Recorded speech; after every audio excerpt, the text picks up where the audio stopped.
דבר על האף, מתנדב ביחידת הצוללים באקו-אושן. שלום לכם רבותיי הנכבדים. מה זה אקו-אושן? עוד פעם אתה עם המונופול? אני שקניתי את זה לבנות שלי. קנית?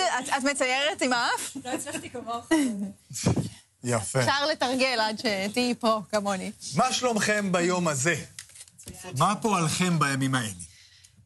אז אני באמת אסביר קצת מה זו עמותה ומה מעשיה.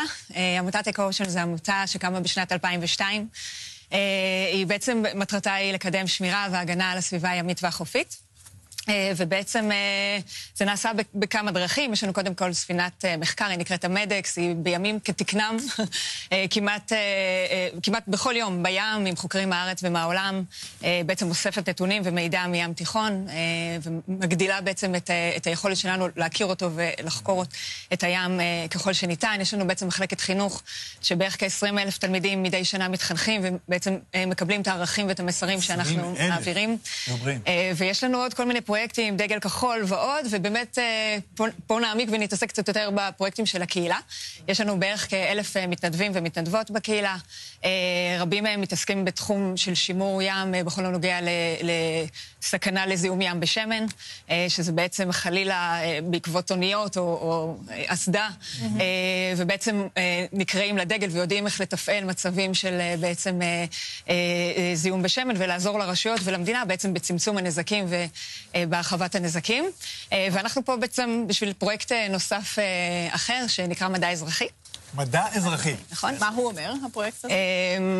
אני אתחיל מזה שמי שבדרך כלל חוקר, זה באמת, אנחנו יודעים, זה אקדמיות, ורשות שמורות הטבע והגנים, לדוגמה, שבעצם הם פעילים יותר בוועדות של הכרזה על שמורות טבע וקידום אזורים מוגנים. רגולטור. אבל מה שקורה זה שבדיוק שהם בעצם קצרים במשאבי זמן, כוח אדם וכסף, ופה אנחנו נכנסים לתמונה, בעצם ההון האנושי, הוא בעצם זה שעובר הסמכות והכשרות ולומד לאסוף בעצם את מסת הנתונים ולעזור לאנשי המחקר בעצם לקבל עוד מידע על אתרים נוספים, להרחיב את מנעד הנתונים שקיימים, ופה ההון האנושי יש לו תפקיד קריטי אפילו בלמידה על אזורים שונים, ואחרי זה נגזרת מכך גם בהחלטות על האזורים הללו. קראו לך הון אנושי עכשיו, לגמרי. איך אתה מרגיש לגבי זה? אני חושב שבכלל, כל צוות המתנדבים אצלנו בעמותה, וזו כמות מאוד גדולה, זה בהחלט הון אנושי, בהחלט. כי באים על זמנם הפרטי, לב מתנדב זה לב חזק. נכון, לא מקבלים... אם יצאת מהבית, אתה כבר תעשה את העבודה, מה נכון, לא מקבלים תמורה כספית. זאת אומרת, הלב מתמלא לגמרי. איך נראה יום של התנדבות, למשל? אני אדבר רק על היחידה שבה אני נמצא, שזה יחידת הצוללים של העמותה בעצם. אתם יכולים לראות בווידאו פה שצילמתי, אחד מהסקרים האחרונים שאנחנו עושים, אנחנו בעצם מבצעים ניטורים בים. ניטור של דגים, של חסרי חוליות, שנים קודמות גם עשינו של עצות. המטרה היא בעצם לאסוף נתונים, הכל מתבצע עם רישום מתחת למים, תוך כדי עבודה. בכל מזג אוויר, אגב? זהו, ים תיכון שאנחנו בו עובדים לא מאפשר צלילה בכל זמן. זה לא הים האדום, אז אנחנו תלויים כמובן להרבה מאוד משתנים. אחד המשתנים זה כמובן מצב הים. היום זה על הפנים. כן, נכון. היום הוא מתחיל לעלות. היום הוא פה ולא בים. בדיוק. זה מה שאפשר. בדיוק. כן, הבנתי למה אתם פה. אז אנחנו נכנסים עם הרבה ציוד, קבוצה של צוללים, בעצם לנטר ולבדוק מספר בעלי חיים, סוגים מסוימים של בעלי חיים. ובתקציר המנהלים, מה נגיד ראיתם, ניטרתם, שהוא בעל חשיבות למדע? השנה אנחנו מנטרים זהרונים. לא אוהבים זהרונים בכלל. קיפודי ים, שגם אותם פחות אנשים, והם שני מינים פולשים. לא אוהבים לדרוך עליהם. נכון. או לדקר מהם, מה זה?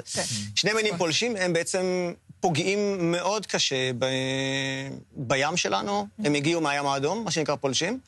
עכשיו אנחנו רואים את מורתי התמנונית. כן, זה צילום שלי נכון, זה צילום שלי באחד הצלילות לילה. יש בים התיכון המון דברים. איזו חיה מטורפת. לגמרי. וכדי שבעלי החיים האלה לא ייפגעו, ועצות שקיימות, וגם אלמוגים מסוימים שקיימים בים תיכון לא ייפגעו, אנחנו בעצם מבצעים את הניטורים האלה. לדעת מה המצב, כמה טורפי על נשארו. לדוגמה, לוקוס, הדקר, דג מאוד חשוב בים תיכון. כן, בים תיכון. הגודל של הדגים שונה, יש דבר שנקרא מיניאטורה של הים התיכון, דגים במקומות אחרים שנראים מאוד מאוד גדולים פה. הם התכווצו אצלנו? הם מאוד קטנים. התאימו את עצמם. כתוצאה מדייג יתר. כתוצאה מדייג? כן, גם דייג יתר. עכשיו שתגיד כתוצאה מזה שהים התיכון הוא לא עכשיו איזה... למעשה, כל המינים שעודד ציין, הם סוג של, זה נקרא אינדיקטורים. הם בעצם מדד עבורנו להבין את בריאות החוף והים.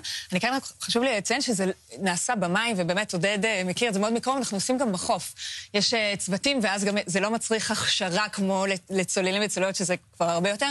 הכשרות לניטור בחוף, אנחנו מנטרים צדפות, אנחנו מנטרים סרטנים, וזה המון המון קבוצות של מתנדבים, שכל אחת מתמחה בתחום שלה, שפשוט יוצאת בזמנים שונים, בשעות מאוד מוקדמות של הבוקר, כמו שאמרתם, נותנת מזמנה, ובעצם יוצאת לחוף מתוך אמונה שלמה שאפשר לעזור ולהגן על השטחים הללו. נגיד שמגיל 18 אפשר להתנדב, ובסוגריים נגיד שיש גם פעילויות משפחתיות וחינוכיות שמתאימות. לשאלתך, מה זה תורם למדע? שבוע שעבר אני מורה, פנתה אליי תלמידה שלי ככה באמצע היום, אני משתף את התלמידים שלי וצוות המורים, היא אומרת לי, עודד, ממה שאתה שולח, אני ממש רוצה ללמוד ביולוגיה ימית. אז אם הצלחתי לעשות משהו... ואגב, המתנדבים גם... עינת ועודד. תודה רבה לשניכם. תודה לכם. תודה רבה. אלה, רק נציין שאם עוד לא התארגנתם על מעילים, זה הזמן. הקור, אני ממש רואה...